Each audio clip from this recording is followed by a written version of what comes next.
আসসালামু আলাইকুম এভরিওয়ান। আজকে করব রুই দিয়ে পটলের পাতলা ঝোল। ১ম এ ভেবেছিলাম আজকে অনেক রান্না করব। আবহাওয়াটাও ভালো করছে কারণ কয়েকদিন থেকে প্রচণ্ড তাপ করছিল, খেতে ভালো লাগছিল না। তো ভেবেছিলাম আজকে অনেক কিছুই আইটেম করব।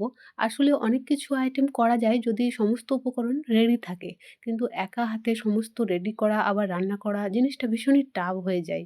এজন্য ভাবলাম যে না, আর আগের ভিডিওতে তো বলেইছিলাম ফ্যামিলি মেম্বার কম আছে।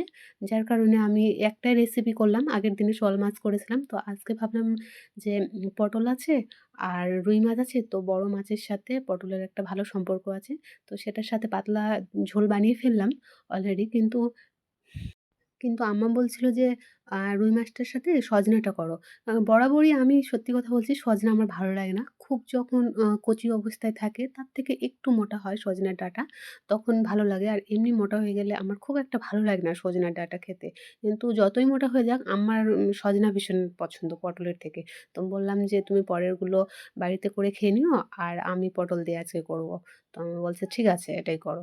তো বলবেন অবশ্যই যে আমার ভিডিওটা কেমন হয়েছে। আর খেতে তো অসম্ভব মজাদার টেস্টি হয়েছিল। আমি ভাবিনি এতটা সুন্দর হবে। কিন্তু মানে ভালোই হয়েছে ভিডিওটা। আপনারা হয়তো ভিডিও দেখে বুঝতে পারছেন আমি খুব একটা রান্নায় পাকা নই বা পারদর্শী নই। কিন্তু আমি যতটুকু করি, যাই করি ফেলে দেওয়া যাবে না। এটা আমি মানে বিশ্বাস করে বলতেই পারি যে ফেলে দেওয়া যাবে না। আমি যা করি মোটামুটি ভালোই করি। আর আমি যদি কুকিং কোর্স নিয়ে পড়াশোনা করতাম বা অন্য কিছু নিয়ে একটু ভালোভাবে শিখতাম, কোনো হোটেলে গিয়ে প্রফেশনাল কুকিং কোর্স বা হোটেল ম্যানেজমেন্ট, তো আলহামদুলিল্লাহ এতদিনে আমি অনেক আগে এগিয়ে যেতাম। আর আমি মোবাইল দিয়েই ভিডিও করি, মোবাইল দিয়ে এডিটিং করি তো, যার কারণে একটু মানে আনকমফোর্টেবল আর খুব একটা সুন্দর এইচডি পিকচার আসে না। কিন্তু সমস্ত জিনিসপত্র যদি এইচডি থাকে আর রান্নাটাও যদি ঠিকঠাক হয় তাহলে নিশ্চয়ই ভালো হয়। আলহামদুলিল্লাহ একদিন সেই রান্নাটাও দেখতে পারবেন সমস্ত কিছু এইচডির। আর বলবেন যে আমার রান্নাটা কেমন হয়েছে। আসসালামু আলাইকুম।